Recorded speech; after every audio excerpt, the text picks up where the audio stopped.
అందరికీ నమస్కారం. ప్రపంచ యుద్ధాలు ఒకటే ఉంటాయి, కానీ సాంస్కృతిక యుద్ధాలు మాత్రం అనేకం. అట్లాగే ఇది రెండవ పోరాటం. ప్రజల సంస్కృతి, కళలు, వ్యక్తీకరణలు మానవ విజ్ఞానంలో భాగం. ఒక దశలో వచ్చినటువంటి వాటిని, అనేక దశల్లో ఉన్న వాటిని మనం సేకరించాల్సింది పోయి ఒక దశకు మాత్రం పరిమితమైనటువంటి శక్తియుక్తులు, ఆర్థిక పరిస్థితులని దృష్టిలో పెట్టుకొని సేకరించిన కొన్నింటిని 50 ఏళ్ల నుంచి కాపాడడం కష్టమైంది. సేకరించడం కొంత సులభమైన ఈ రెండవ దశ దాన్ని కాపాడడం కష్టం, దానిని ప్రదర్శనకి ఉంచడం మరీ కష్టమైపోయింది. ఈ విషయాలు తెలిస్తే సలార్జంగ్ మ్యూజియం ఇప్పుడు 75వ సంవత్సరం, ఆ మీటింగ్ సందర్భంగా అక్కడ ఒక నాటకం వేశారు. ఆయన స్వీయ చరిత్ర, ఒక పాత్ర, కొన్ని పాత్రలు కలిసి వేసినప్పుడు అతని చుట్టూ ఉన్న వాళ్ళు ఎప్పుడు కళ్ళకు నీళ్లు పెట్టుకున్న వాళ్ళే. ఎందుకంటే క్రిమికీటకాలు తినేది తెలియదు, తిన్న తర్వాతనే తెలుస్తుంది. తంత్రులు తెగుతాయి, కానీ ఆ తంత్రులను పెట్టలేము. ఆ తంత్రులు కాకుండా మనకు దొరికిన తంత్రులు పెడితే అవి మోగవు, మోగవలసిన రీతిలో అసలే మోగవు. ఆ విషయం తెలిసినటువంటి కళాకారుడు కంటికి నీళ్లు పెట్టుకోవలసిందే. అలాగే డప్పులు, చర్మంతో తయారు చేసినటువంటి మహత్తరమైనటువంటి వాద్యాలు, ఆ చర్మం అనేక కారణాల వల్ల పాడైపోయినప్పుడు దానిని సరి అయినటువంటి తోలుని, పొట్టలో ఉండేటువంటి చర్మాన్ని కూడా దాంతో వాయించే వాద్యాలు ఉన్నాయి. ఇక్కడ మన వాద్యకారులు ఉన్నారు. ఆ జమిడిక వాద్యం అలాంటి చర్మంతో తయారు చేసేది. ఇప్పుడు ఆ చర్మం దొరకడం కష్టమైపోయింది. ఒకప్పుడు రాజస్థాన్లో అనేక ఒంటెలకు, పశువులకు ఎన్నో రకాలైనటువంటి చర్మం తీసేవాళ్ళు. కానీ ఇప్పుడు ఆ విద్య పోయింది, ప్రపంచవ్యాప్తంగానే పోయింది. అంటే మన కళ్ళ ముందే మరొక రకంగా ఆ వస్తువు, సరుకు, సరంజామా దొరకడమే కష్టమైంది. ఇప్పుడు వాటిని నేర్చుకునే వాళ్ళు లేరు. మేము మన మనోజ గారు మహబూబ్ నగర్లో పాలమూరు విశ్వవిద్యాలయం ఆనాటి కలెక్టర్ గారు నేర్పండి మీరు బుర్రవీణను అంటే పద్మశ్రీ వచ్చింది ఆయనకు.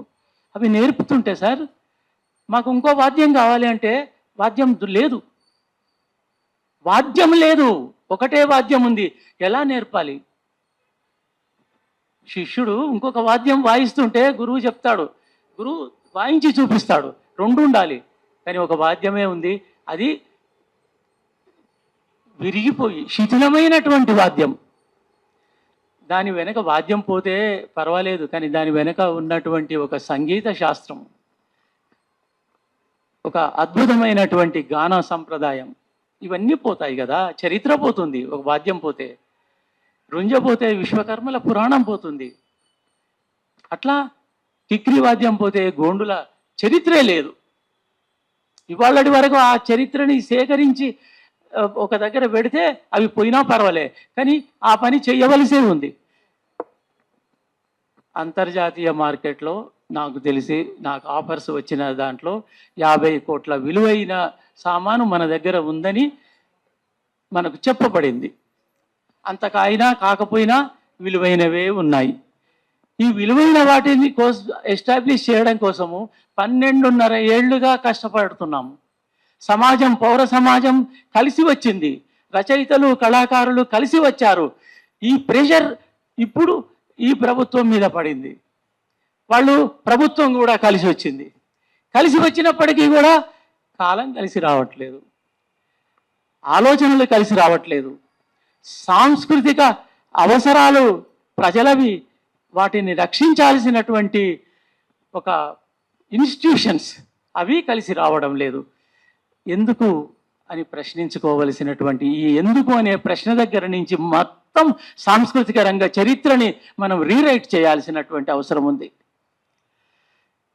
ఇవి ఆదివాసులవి, జానపదులవి, ప్రాదేశిక ఎథ్నిక్ ఆర్ట్స్. వీటిని కాపాడుకోవాలడానికి మద్దతు వస్తుంది, కానీ వీటిని ప్రచారం చేయడానికి ఒక వింగ్ కావాలి, వీటిని బాగు చేయడానికి ఒక వింగ్ కావాలి, వీటిని అధ్యయనం చేయడానికి పరిశోధక బృందం కావాలి. ఎన్నో మిరకిల్స్ చేయొచ్చు. అంతర్జాతీయ ఆదివాసీ పరిశోధనలకు ఇక్కడ ఉన్నటువంటి మెటీరియల్ చాలా ఉపయోగపడుతుంది. ఎందుకంటే 400 ఏళ్ల క్రితం నుంచి అక్కడ హననం జరిగింది అమెరికాలో, రెడ్ ఇండియన్స్. అలాంటి ఇండిజినస్ పీపుల్ని, వాళ్ళ సంస్కృతిని, వాళ్ళ జాతులు హననమైపోయిన తర్వాత అక్కడ ఏం మిగులుతుంది? వాళ్ళు ఎప్పుడో చెప్పుకున్న కొటేషన్స్ వింటూ ఉంటే, చదువుతూ ఉంటే మనకు రక్తం పరవళ్ళు తొక్కుతుంది. ఒక ఉద్రిక్త వాతావరణం హృదయం నిండా కమ్ముకుపోతుంది. ఇదంతా మన కళ్ళ ముందు జరగడమే ఏంటో మరి. ఇప్పటికైనా అడ్డుకట్ట వేయలేమా? ఇప్పుడు మిగిలి ఉన్న దాన్నైనా కాపాడుకొని ప్రపంచ ఆదివాసీ విజ్ఞానానికి జోడింపు చేయలేమా? సరే, ఇది కాకపోయినా కానీ మన పనిగా మనం చేసుకోవలసినటువంటి అవసరం ఉంది. కాకపోతే ఏంటంటే ప్రభుత్వం జీవో ఇచ్చింది అంతే, అది అమలు కావాలి. అమలు కావడంలో కూడా జాప్యత చోటు చేసుకోవడం చాలా బాధాకరం.